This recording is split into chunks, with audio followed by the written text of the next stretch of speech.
Gentlemen, Mr. Chairman, thanks for giving us the opportunity to share our study which I performed during my fellowship at the London Hip Unit. Now, certainly in the UK and I think around the world, uncemented stems have become an accepted standard of care in the treatment of young patients with hip arthritis. These figures from the National Joint Registry show that the amount of uncemented stems being inserted is constantly increasing, as you can see in the second line down. Also, stems with hydroxyapatite coating have gotten quite favorable results. Rajaratnam recently published 15 to 21-year results and found the results are crossed, unfortunately, 97% success at 17 years, while Skinner found 100% with his Freeman stems at 10 years. Now, while these results have been quite encouraging, we know that to achieve optimal results with uncemented stems require some conditions, and one of them is acquiring immediate stability to allow uniform stress transfer and decrease stress shielding and proximal bone resorption. Some of the issues faced in uncemented and any other hip arthroplasty, but particularly uncemented, is when we meet patients with anatomical variations in the proximal femur. This we commonly approach by reshaping the femur by either broaching or milling, but it does run the risk of loss of femoral bone stock. And this brings us to the aim of our study, which involves the use of computer-assisted design, computer-assisted manufactured hips in young patients. And we present the 10 to 16-year results now. We'll explain our rationale and the complications that we came across. Now, it's a prospective study carried out over a 6-year period. All cases are primary, and it's a single surgeon series. The stems were all designed by the Biomedical Engineering Unit at the Royal National Orthopaedic Hospital in North London. The CADs were designed from X-ray studies corrected for magnification using edge detection software, and the time from designing of the CAD to manufacturing of these stems took 2 weeks. We used the standard posterior approach. All cases had a capsular repair, and follow-up was standard with the Oxford, Harrison, Womack scores reported. Now, we performed a total of 114 hips in 113 patients.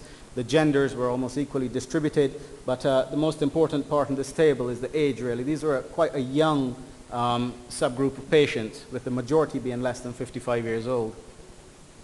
The main diagnoses were CDH and osteoarthritis, usually due to post-traumatic events in their earlier life. We followed them up for a mean of 13.2 years, and up to that point there were no revisions or impending revisions. We had a total of 6 patients being lost to follow-up, and these patients had all migrated. 2 were at 9 years plus, and the other 4 were at 12, 14, and 15 years. There were significant improvements in all hip scores. There was, from a radiological point of view, there was 1 case of subsidence which was found at the 1-year follow-up, but repeat X-rays done sequentially at 2 and 3 years showed this had secondarily stabilized, and the patient had no symptoms. In 2 patients, there were radiolucent lines noted in zones 2 and 7, but again, these had no clinical complaints. Now, worst case scenario, if we took all 6 cases lost to follow-up as failures, at 10 years was 98%.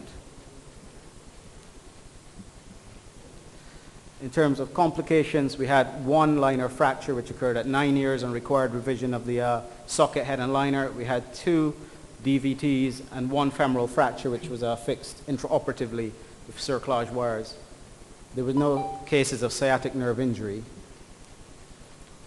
Now, while uncemented stems are now accepted as a standard, they do run risks, and as I've said before, success of these stems really requires a few conditions. The ability to achieve immediate stability, to achieve contact over the engrowth surface, and to achieve uniform stress transfer to the proximal femur. The problem occurs when we meet changes in the normal anatomy. And we really have 2 options, two paths to proceed along. We can either fit the patient to the implant, which is a common approach, which can usually require a large inventory of modular stems, or we can fit the implant to the patient, and this was our approach. And this really is the philosophy of the CADCAM hips, which tries to achieve fit and fill of the existing metaphyseal space, enabling less reshaping, and with an attempt to optimize the biomechanics of the revised hip and make it as close to normal as possible. These stems have all been coated proximally with hydroxyapatite and distally polished to achieve optimal centralization within the femoral canal, and they all were manufactured with a custom brooch, which came prepared with the stem. What's unique about this series other than the actual stems is the age of these patients. They were actually very young and with no revisions at 13.2 years and a survival, a worst case survival that's comparable to the best series out there. These patients all had significant improvement in pain and functional outcomes, and they were quite satisfied. We had no incidences of anterior thigh pain. They were all back to their normal lifestyles by 6 months, and some to sports that were normal for them, and some we did not recommend, but they went back to them. And this might be similar to the compliance described in the last series. And these results are definitely comparable to existing series. We did have a low rate of fractures, which we believe is due to the one-stage anatomical preparation, but also my residency supervisor had excellent experience with these before trying custom hips.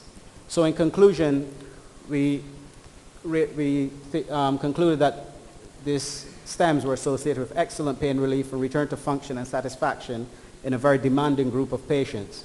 And it's uniquely suited to patients with unusual proximal femoral anatomy. Thank you.